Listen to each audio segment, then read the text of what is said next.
Ravi de vous retrouver pour nos échanges sur la confiance en soi. On entame maintenant notre 9e débat. Et la thématique que nous avons décidé de vous offrir avec toute l'équipe d'Honesty, c'est la confiance en soi et, écoutez bien, le silence. Pour nous accompagner sur cette thématique, 3 personnes de l'équipe. Christelle Bessou, bonjour. Iker Akir. Bonjour. Et bonjour. Et François, bien sûr, Lemay. Bonjour. Qui commence sur le silence. Alors, c'est une vaste thématique. C'est étonnant d'ailleurs comme thème, le silence et la confiance en soi. Ouais. Christelle. Lorsque on parvient à être à l'aise avec le silence, cela signifie que l'on a vraiment atteint un niveau de confiance en soi qui est stabilisé, qui est durable et qui est la plupart du temps également étendu aux différents domaines de vie. Parce que beaucoup de gens ont peur du silence, en fait, de se retrouver dans le silence. Et c'est l'indication que, justement, il y a des failles à l'intérieur au niveau de la confiance en soi, au niveau également de l'estime de soi, au niveau de l'amour de soi. Donc, tout ça, c'est étroitement lié. Et donc, moi, la première des suggestions que je propose, c'est regardez le rapport que vous avez avec le silence. Et si effectivement vous vous apercevez que ce rapport avec le silence, eh bien, il est délicat, alors eh bien, vous allez pouvoir vous plonger dans ce travail de confiance en soi parce que c'est interrelié directement. Pourquoi, à votre avis, a-t-on peur du silence, Iker? Elle a tout dit. Pourquoi? Alors on s'arrête là. Et on step dans 13 minutes. C'est couvrir le doute, c'est couvrir ses passes intérieures, c'est avoir envie de dire, montrer que l'on sait. Quand en fin de compte, ce que je dis en permanence, que ce soit autant avec les dirigeants avec lesquels je travaille ou mes employés, c'est taisez-vous, ne parlez pas. Et apprenez à écouter. Écoutez, parce qu'en fin de compte, vous avez tellement envie de dire ce que vous avez dedans, à n'importe quel silence, je le remplis et comme ça je dis, j'existe à travers ce que je dis, quand en réalité, les opportunités, les pépites de la vie, on te les donne. Écoutez, ouvrez les oreilles, taisez-vous, réagissez à ce qu'on vous dit, et ça construit la confiance énormément. Sur une discussion, sur une négociation, sur un échange, 90% de l'information qu'il faut pour réussir, on te la donne. Alors tais-toi. Ne parle pas, ouvre les oreilles. Et ça t'amène en plus dans un espace, d'une posture où en même temps que tu écoutes l'extérieur, tu peux écouter ce qui se passe à l'intérieur. Tout à fait. François, vous êtes leader de conscience. Je rappelle que vous êtes conférencier. Vous êtes aussi un entrepreneur depuis 17 ans. Et vous êtes surtout un spécialiste en enseignement de pleine conscience. Donc j'imagine que vous jouez véritablement avec le silence. Ça fait partie de vos instruments. Tout à fait, exactement. Et pendant que tu parlais, j'étais à l'écoute aussi de ce que tu disais, mais ce qui émergeait à l'intérieur de moi, et ça me portait dans le passé quand j'étais toute jeune avec mon père en voiture, et mon père parlait pas. Et moi, je n'étais pas bien avec les silences du tout. J'étais très agité. Je pensais que je faisais quelque chose que je faisais qui n'était pas correct. J'étais pas à la hauteur quand j'étais toute jeune. Et ça me rendait très agité tout ça. Et je savais pas quoi faire pour que mon père m'aime davantage finalement. Mais je pense qu'il y a plusieurs personnes qui nous écoutent présentement qui vivent ça, que ce soit avec nos parents ou que ce soit avec notre conjointe ou une nouvelle personne que je vais rencontrer. On cherche à meubler ces silences-là. On est étourdi mentalement, donc on se met à parler. Et pourtant, toutes les réponses viennent dans le silence. Et il y a une beauté dans ce silence-là. Aujourd'hui, je suis à côté de mon père, sans lui avoir dit quoi que ce soit, lui avoir demandé de changer. Je fais juste savourer les moments où est-ce qu'il y a un silence. Tout à l'heure, quand tu as pris la parole, elle a fait un silence avant de prendre la parole. Hein? On l'a senti qu'il a duré 1 ou 2 secondes. Mais est-ce que la clé, c'est vraiment ça? Est-ce que j'ai un malaise dans le silence? Est-ce que je suis mal par rapport à ça ou je suis capable d'accepter, d'accueillir? Et ça nous démontre beaucoup des pistes de croissance, en fait, pour développer notre confiance en nous, notre estime de nous, quelque part. Comment on peut travailler ce silence, finalement? Comment on peut être à l'aise avec le silence? Qu'est-ce que vous pourriez nous donner comme outil, comme clé pour essayer d'être à l'aise là-dedans? Ouais. Tout simplement, le silence, c'est vraiment le goûter. Prendre le temps de le goûter, se réconcilier avec, l'imaginer comme notre ami au lieu de notre ennemi. Beaucoup de personnes ont peur de la solitude, du silence, parce que cela, comme l'a dit fort bien François, cela vient réveiller des choses intérieures. Et en fait, ce que l'humain redoute, c'est d'être face à lui-même. Et ce silence révèle qui on est vraiment. Alors pour vraiment se réconcilier avec le silence, là aussi, c'est de la respiration. Au cœur du silence, c'est l'opportunité de pouvoir apprendre ou respirer tout simplement. Parce que beaucoup de gens oublient de respirer, oublient de se poser, de s'allonger tout simplement, oublient de s'intérioriser. Et au cœur du silence, c'est vraiment le terreau le plus fertile pour revenir à l'intériorisation, au ressourcement, à la reconnexion avec qui on est vraiment. Et ainsi, au cœur du silence, s'ouvre tout devant nous, hein, une allée du champ des possibles. Donc c'est vraiment revenir au silence, revenir au repos également. Hein. Pour se réconcilier avec le silence, le repos est nécessaire. Privilégier dans la journée des moments de repos, tout simplement. Combien, par exemple? 2, 3? Au moins 1 par jour. Ok.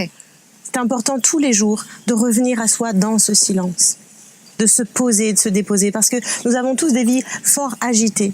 Et au cœur de ces vies très tumultueuses, eh bien, on n'est plus en phase avec le silence. On s'est déconnecté du silence. Iker, vous parlez plus. Qu'est-ce que tu veux dire après ça? Il est dans l'application. Je vais la faire venir dans mes boîtes. Je dis, c'est le coach parfait. Elle a dit tellement mieux que je ne l'ai jamais dit. C'est exactement ça. C'est exactement ça. Par rapport au temps du silence, oui, moi, en ce qui me concerne, je m'octroie impérativement des moments de silence importants que je dédie à la méditation, mais pas que. Que je dédie tout simplement à l'écoute de mes pensées, à l'écoute de la vie. Mais surtout, c'est très important, c'est par ce que tu as commencé, ce silence, en fin de compte, c'est quand je prends pleinement place en moi et en confiance, je me sens bien dans le silence. Et c'est vraiment un stade assez établi de la confiance. Ouais. C'est que... C'est une reconnexion. Et pour quelqu'un, comme ton père par exemple, quelqu'un qui aime être dans le silence, le meilleur cadeau qu'on puisse lui faire, c'est être dans le silence avec lui. Et ce qu'il attend, ce qu'il ne supporte pas, et d'ailleurs c'est ce qui commence à m'arriver moi, quand je suis dans le silence, et quelqu'un vient, là, et quand il vient, il se tait, il reste en silence, je dis, je t'adore. On partage un silence. C'est magique. Ouais. C'est magique. Et là, on est pleinement tous les deux. C'est extraordinaire. C'est absolument extraordinaire. Il n'y a pas besoin de se parler. Parce que je suis bien avec moi-même, je suis bien dans l'instant, j'en profite pleinement en venant et en respectant ce silence. Tu me respectes, tu respectes l'environnement, on se respecte, on existe ensemble. Et d'ailleurs, je vais te raconter une histoire. Celle-là, elle est fabuleuse. Je fais très régulièrement des retraites de méditation. Et la première fois que j'ai fait une retraite de méditation, François en organise plein, toi aussi je crois. Je fais ma première retraite de méditation et elle me dit, Iker, tu vas pas parler et tu vas pas te regarder dans les yeux pendant 10 jours. Ok, je vais prendre des livres, l'iPod et tout ça. Non, tu prends rien, sauf toi. Et là, je me dis, alors là, je peux tenir 20 minutes, une demi-heure tous les jours, 1 heure de méditation sans problème. 10 jours, à temps plein. Alors, ce qui est absolument extraordinaire, ça a été que, en sortant de cette retraite de méditation qui a été absolument magnifique, je ne regardais personne dans les yeux, je ne parlais pas. Comment se crée le lien? Au bout de 10 jours, le niveau d'intimité qui existait entre moi et les personnes qui avaient là, je ne l'atteins pas avec des amis pendant des années. J'étais halluciné. Je dis, je ne t'ai pas regardé, je ne t'ai pas parlé, et je te connais en profondeur. Explique-moi ça, je ne sais pas l'expliquer. Ça veut dire que le silence donne de la connexion à soi-même et aux autres. Oui, tout à fait. Les perceptions sont plus justes aussi. On est plus juste, on est plus dans l'instant présent, on est plus connecté avec ce qui est, en fait, quelque part. Et tout cet espace sensoriel que nous avons, je te regarde pas, je te parle pas. Et pourtant, on partageait tous le même ressenti. Avec quoi j'ai senti? C'était une révélation. Dans ce silence, j'ai découvert que j'avais une énorme liste de sens qui étaient éveillés et présents. Et je n'ai pu les découvrir que parce que, j'ai éteint 2 sens que j'utilise tout le temps, surtout le blabla. C'est vrai qu'il parle beaucoup. Non, mais non, il parle pour bien dire les choses, mais c'est vrai. Mais dans le train-train quotidien, il y a aussi le silence visuel. Tu sais, le marketing, les publicités qui sont partout brouillent notre silence intérieur. Tu sais, on a tendance à penser silence avec les sons qu'on entend, mais c'est silence intérieur d'abord et avant tout. C'est plus ça que tu vas chercher par la méditation. Parce que le silence extérieur, tu sais, même si on arrête de parler présentement, on peut le retrouver, mais on va toujours entendre des sons. C'est comme la musique, en fait. C'est grâce aux périodes de silence que les sons prennent tout leur sens. Si le son serait continu toujours, on le percevrait pas, mais le fait qu'il y ait des silences, c'est là ça prend tout son sens. Et de mettre notre attention sur le silence, juste essayer de percevoir le silence, ça nous permet de mettre notre focus sur l'instant présent. Encore une fois, juste d'emmener mon attention sur, OK, est-ce que je peux percevoir autant le silence extérieur que le silence intérieur? À ce moment-là, mon esprit se dépose et je reviens ici, dans l'instant présent. Je reviens en paix. Et si je suis en paix, automatiquement, je suis en confiance. François, quel conseil vous donneriez à des personnes qui ne sont pas habituées à être dans le silence? Comment est-ce qu'on commence cette aventure? Parce que manifestement, c'est une grande aventure. Vu son témoignage, et Christelle aussi pourrait nous en parler. En fait, j'ai un parcours de vie. J'étais quelqu'un qui cherchait beaucoup de la connaissance pendant une bonne période de ma vie suite à mon burn-out. Et j'ai eu le privilège de tomber sur des retraites qu'on appelle Vipassana. Un peu comme c'est-tu la retraite Vipassana que tu avais fait? Et je pensais virer fou parce que c'est très exigeant, c'est très difficile pendant 10 jours, pas le droit de lire, pas le droit d'écrire, pas le droit de regarder personne. Tu fais juste observer ton esprit. Donc, on patine, hein? Le petit hamster qu'on appelle, là, ça tourne là-dedans. Mais en même temps, pas de publicité, pas de Facebook, pas de texto, pas de courriel, pas rien d'autre. Juste ça, c'est déjà extrêmement puissant. On retourne à la base. On retourne à la reconnexion, on retourne à ce qui est déjà. Donc, un pas à la fois. Et l'important, c'est d'avoir la ferme intention de revenir à la reconnexion. On n'a pas à maîtriser le silence, on a à l'apprivoiser à l'intérieur de nous et à l'extérieur. Et ça nous démontre beaucoup où est-ce qu'on en est dans notre évolution présentement. C'est vraiment quelque chose, vous, que vous utilisez tous les jours. Oui, c'est devenu un état d'être pour moi, d'être au contact du silence. Je ne peux plus faire autrement. Et dans ma première partie de vie où je travaillais en entreprise, les moments de silence étaient fort rares. Et du coup, ça avait un impact sur ma créativité. Je l'ai compris bien après. Effectivement, maintenant que je vis essentiellement dans le silence, l'agitation freine ma créativité. C'est l'inverse. Donc, c'est vraiment parce que, comme l'a dit François, effectivement, au cœur du silence, on est connecté à ce qui est. Et ce qui est, c'est le champ des possibles. Donc, prendre le temps à chaque fois, depuis que j'ai complètement changé de vie et que ce silence est devenu ma véritable nature, je me suis reconnectée à ma véritable nature et ce silence offre d'être qui on est vraiment.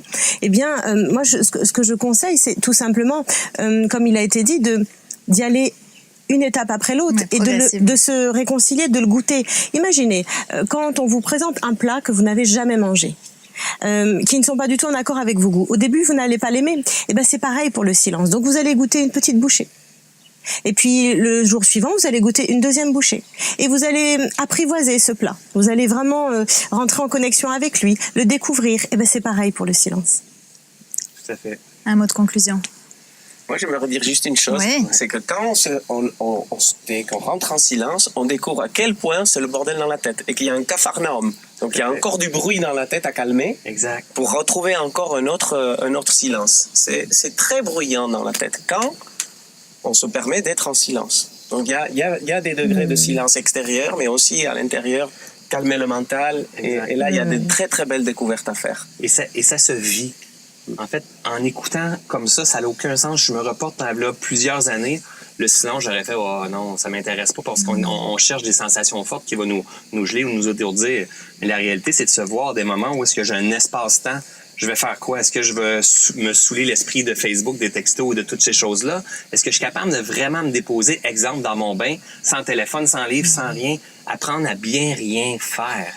Bien rien faire est un art. Et pour comprendre ça, mais il faut l'expérimenter pour voir, parce que un coup qu'on décante en silence, on reconnecte avec cette véritable nature-là. Et là, l'inspiration, la guidance, le plein potentiel émerge. Tout est déjà là. Mais ça passe par le silence, absolument. C'est un must pour moi. Apprendre à bien rien faire. Oui. Je vous laisse dans le silence. On se laisse dans le silence. Il reste 1 minute.